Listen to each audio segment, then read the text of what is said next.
Hey everybody, welcome to another cool episode, exclusive episode of Gengatorz University. We are going to bring a unique spin on some of our content, which is highly acclaimed by our customer base, and we get a lot of feedback from our content. So we're going to bring you a 5-part mini-series on the entire journey of working through the Gengatorz with our company, from purchase to installation to repair and maintenance, and kind of bring in several different team members to give you guys an inside look on what goes on behind the scenes here. So with us today we have Larica Rogers Howarth, who is you're going with 3 letters because your job title is 3 letters. She is our lead SDR. We'll come back on what that means. And Robbie, he's not cool enough to have an acronym, so he's just a sales manager. Robbie Guidry. Robbie the sales manager. And then Nick Davin, our Chief Operating Officer. So we are going to just have a conversation for probably the next 15 minutes. And part of the journey, in my opinion, that I want to bring to the consumer is what happens when they apply for a lead, whether it's on the internet or they click an advertisement that we generate or scan a QR code somewhere. We get leads from tons of different areas. And so I guess kind of what we'll talk about is we'll start with Larica first, Sales Development Representative.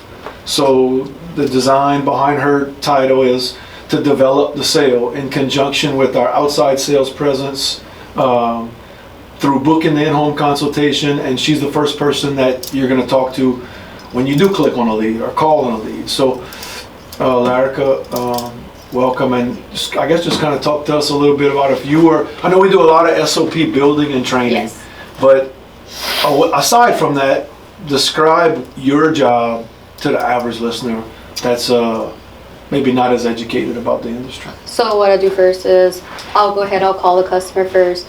Worst case scenario, they don't answer, I'll send a text and an email, kind of just breaking down like, thank you for giving us a call, thank you for inquiring, whether it's Kohler or the the sales engine, or search engine. Oh yeah, Search engine optimization. So depending on what lead it is how I'll address the message if they don't answer. But typically, for the most part, they do answer depending on the time frame. So I'll be like, hi, this is Larica with Gengatorz. Thank you for inquiring for information on a generator, and I'll just talk with them like I'd be talking with you guys right now. Ask them how they are, where they heard about us from, what exactly are they looking for, what kind of unit. And then I'll get all the information we need, which is square footage, whether they have gas, whether they're looking to go propane, just all that information. And I'll go ahead and set the appointment.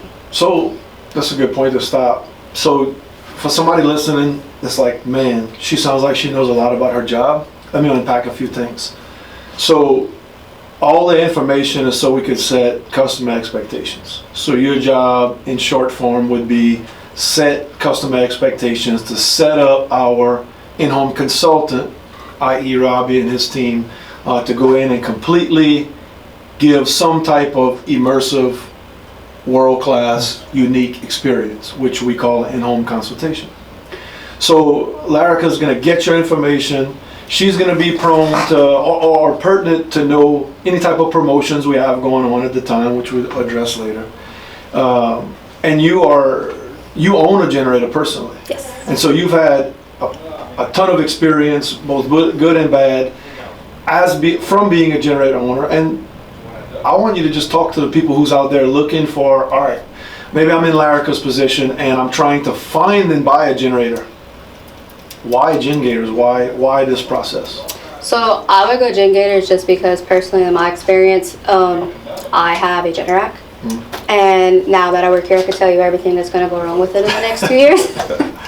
But working here now, I have a lot more information. So a lot of the products we sell and some of the things that we offer in our basic program, I don't have at my house. I never had someone thoroughly explain the entire process from start to finish.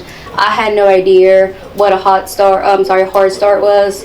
Hard start, soft start, did not know about that. I did not know I needed the transfer switch surge protector. Had no idea about that. I would have had no clue what kind of wire. I had no idea we could do remote monitoring, all that different stuff. And also when they sit there and explain to you about the warranty with Generac, we thought we had 10-year bumper to bumper, and we don't. I want to think we no longer have labor covered with warranty, because they just say, oh yeah, you get this 10-year, but we don't have a fourth of the details that we offer here. So our guys will like explain everything thoroughly from start to stop. Like they'll go over the warranty, they'll go over everything like permitting and stuff, and we didn't have any of that. So you feel like we have a level of expertise here that lends itself to client education, and that you learned most of what you know probably as a generator owner or now a industry member because of how much attention we pay to detail. Yes. So that's perfect. A perfect segue to Robbie. So you're going to call in, well, no matter how you find us, you'll get Larica. You're going to get somebody who has been in your shoes, who understands the pros, cons, goods, bads, and uglies of the industry. And her job is to get our in-home consultant in front of you. Now, the world would have you believe that that's some type of sales gimmick, but I can tell you that you're going to find out pretty shortly that Larica's booking that guy, that's a service to you, because you are going to get something, ideally, that you're not going to get anywhere else. Correct. So she's doing you a favor as the client by getting you booked, so that Robbie, one of the butcher shop boys, or Caleb. or Caleb shows up to give you some type of unique experience. So Larica books the appointment, and for me, I'm looking forward to it. She's giving me a ton of knowledge, and then I get my appointment date set up. I'm really excited, and then Robbie flies in, and what happens after that? So she pretty much sets the expectations of what's fixing to happen. When we get there, we're gonna have a conversation of what are you looking for, what are your needs, how is this gonna help you, is this crucial to care, or is it just comfort? Next thing we're gonna go over is products, brands, differences, good, bad, the ugly. Then once we get that situated and understood, we're gonna go outside and do a full gas and electrical inspection to make sure your home can actually handle a generator. Can you fit in within code of the permits of the parish you live in? Is this even plausible to happen? If it is, then we can move forward to the next step of sitting down and showing you what it costs to get it installed. Hey, Rob, I got a good question right there, absolutely. man. So you said once you do that, you can talk about the cost to get it installed. Like, do you guys just quote right there on the spot? Is that something? If it's a simple install that we do, most of them are, yes. Sometimes it's complex where we have to bring in our head electrician to say, okay, can we do this? Can we not? Do we feel comfortable with this? I mean, recently we had a job that we walked away from because we just, in our gut, just felt wrong, because it was an old install that we could have swapped the unit out easily, but at some point in time over the past 15 years, they decided to put a carport over it. And the customer did not want us to move the unit. Right. Well, guess what? It's not to our standard.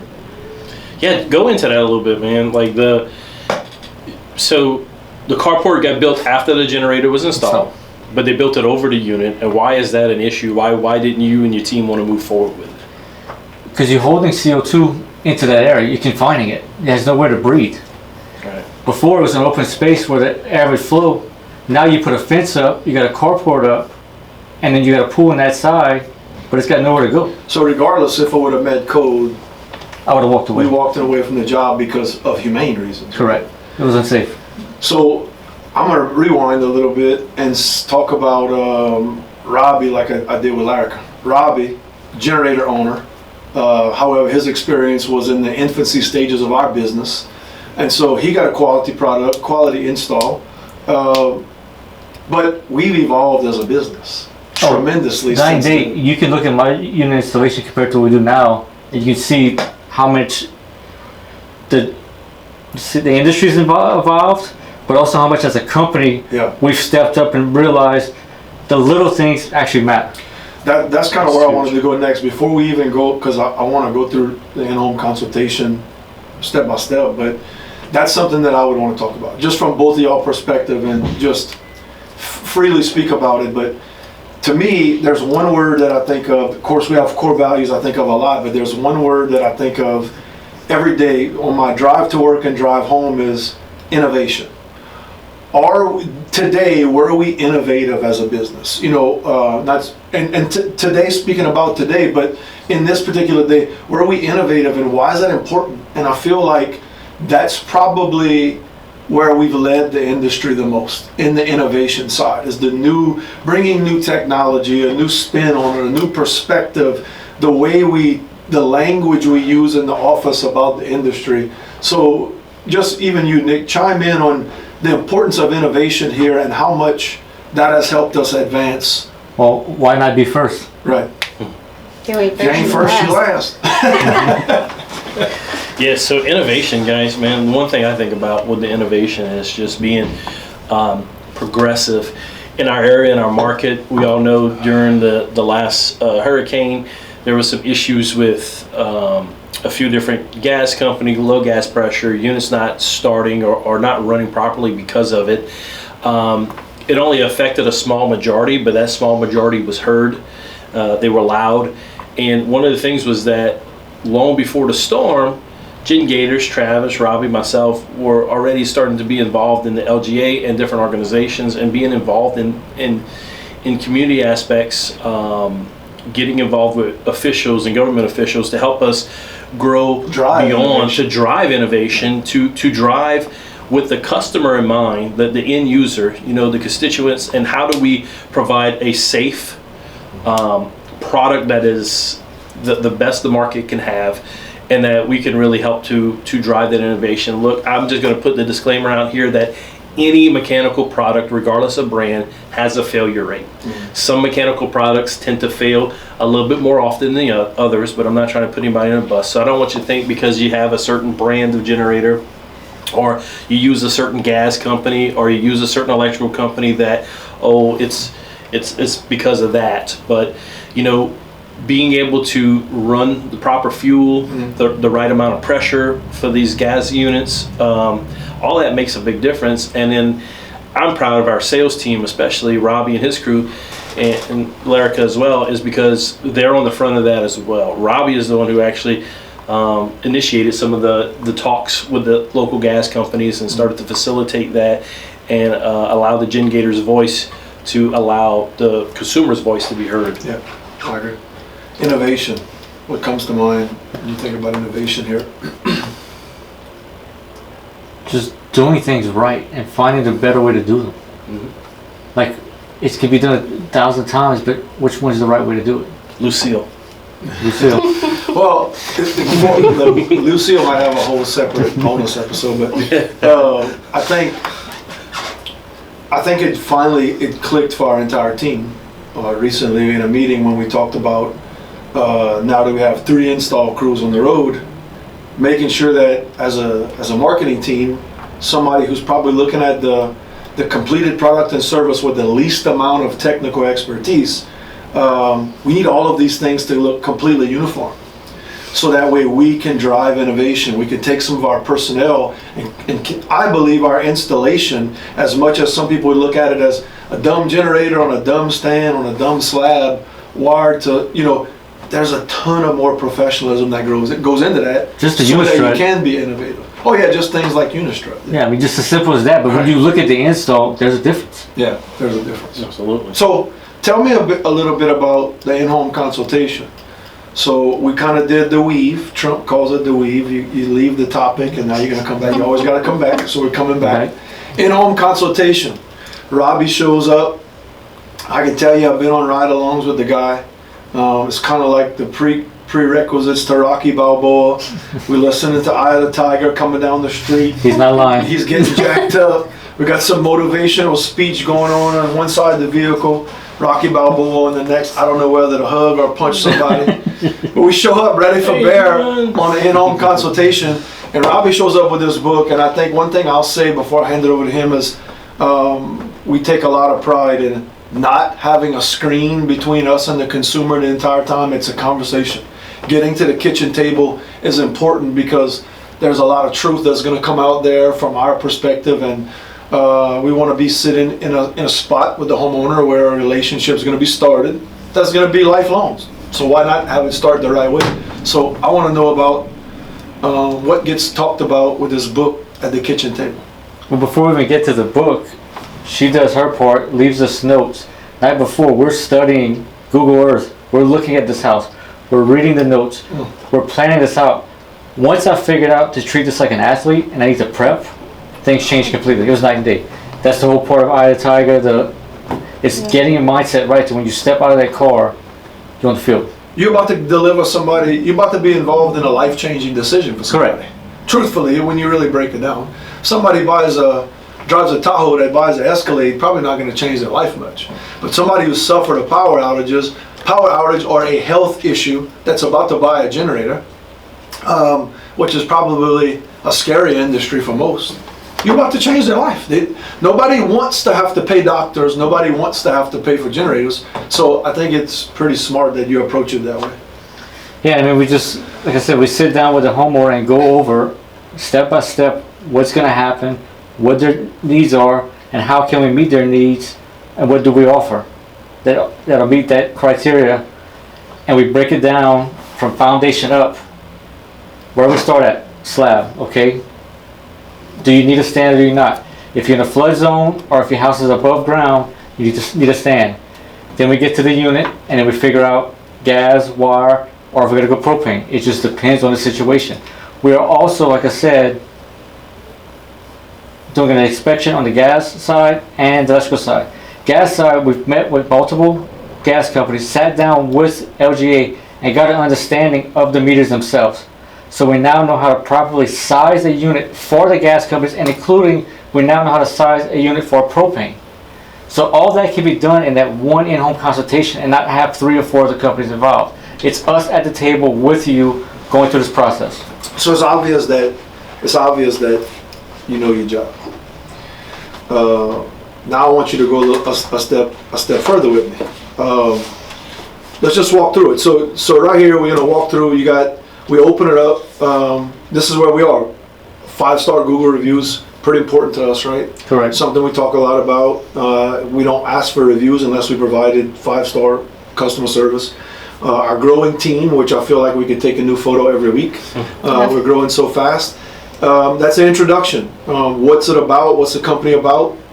License and insurance. Making the faces familiar. Yep. These are lifelong relationships, so it's important that all of our team gets exposed to our clients. So obviously we licensed and insured. I don't know, take it from here. Tell me a little bit about what's in this book. What kind of customer expect? Well, right here it breaks down the core values: growth, response, impact, profession, and it goes right back to innovation. We cannot be innovative if we don't have grip. That's right. Then from there we talk about the maintenance plans: Cat 1, Cat 2, Cat 3. Which one best suits your needs? Do you see this come out once a year, twice a year, once before storm season and once after? Or do you need to be there 3 times a year and completely take care of that unit without you worrying about it? So Cat 1, Cat 2, Cat 3, that's named after hurricanes, Category 1, Category 2, and the number of visits per year corresponds the number. You get 1 visit on a Cat 1, 2 visits on a Category 2, 3 visits on a Category 3. Larika, we discovered some data recently about how, and you've worked in all departments here, most of our clients, by percentage, choose Category 3. Mm-hmm. Why do you think that is? Just because it's the best. Well, there you have it. Thank you for joining us. Hey, thanks for joining this episode. Says the lady with the Stanley Cup. We're going to be rapping right now. Oh, come on, don't hate us. We rapping right now. No, I mean, it kind of goes, like, it's self-explanatory. Why wouldn't you want it checked as often as you can? I mean, just look at everything we do on the Category 3. That's when I'm sitting with somebody, when they just like a walk-in, I'll always pull it out. And I'm like, okay, what do you want? It doesn't matter if you have 10-year warranty at the end of the day, because warranty, like routine maintenance, doesn't go hand in hand. If you don't maintenance your unit, you're not going to get nothing out of your warranty. Yeah. And it's kind of like the same thing we always tell them, like, would you go that long without doing maintenance on your vehicle? You're not going to do the same thing with your unit. But I would feel most safe, like, someone checking it as often as possible, because even if you go before and after storm season, something can happen in between. Like, you just never know. And when you look at everything we offer that most companies do not, the value shows itself. Absolutely. One of the things I want to kind of, maybe Robbie can talk to this a little bit too, is that some people may say, well, if I got a 10-year warranty, why do I need a maintenance plan? But there are some things that warranty doesn't cover, like if you run into your unit with the lawnmower, or if, it sounds silly, but it's as simple as Okay, you buy a car at a dealership, right? Vehicle has a warranty. Guess what? You still gotta bring it in to get service. Correct. Right. It's the same setup. And look, one thing that we brought to a lot of the even gas company municipal attention is okay, so we're on a grid that's antiquated, a natural gas grid, predominantly natural gas in South Louisiana. I've learned it's not all because of mismanagement, it's because our area grew. And when you look at the BTU rating of a natural gas tankless water heater now, which is in almost every home, Pretty much. then you talk about a generator, our grid needs some upgrades. We learned about alternative fuel sources, how to deliver, that's innovation in my opinion.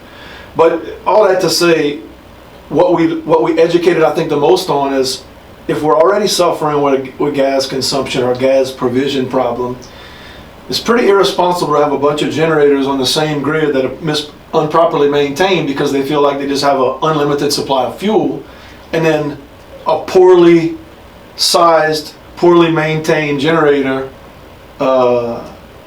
pulling down the line pressure that's not permitted versus somebody who got their unit properly sized and solved by a professional. It's a pretty black eye on the industry. So I think teaching about how important maintenance is goes way above just the client experience. Back to the car industry. If you're driving your car and you overdue for an oil change, your miles per gallon is way less than it should be. That's right. Right.